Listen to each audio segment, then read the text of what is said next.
اهلا بيكم يا شباب. طبعا كلكم مستنيين تعرفوا مين اللي هينزل في باك نجوم الاسبوع. طبعا هيكون معانا واكيد اول لاعب كيليان امبابي اللي ابدع وسجل هاتريك في اخر مباراة مع ريال مدريد واخد اعلى تقييم في المباراة.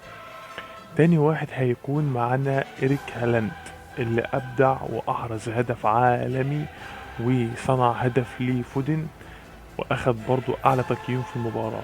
تالت واحد وهيكون معانا جيفاردو.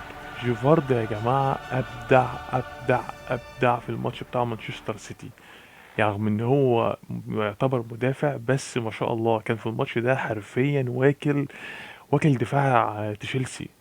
اللاعب ده يا جماعه لعيب جامد قوي قوي قوي قوي قوي قوي. جيفاردو ده يا جماعه لعيب اقسم بالله سفاح. فده اكتر ثلاثة هيكونوا نازلين في باك نجوم الاسبوع. لو انتم عندكم رأي حد تاني هينزل قولوا لنا رأيكم في الكومنتات.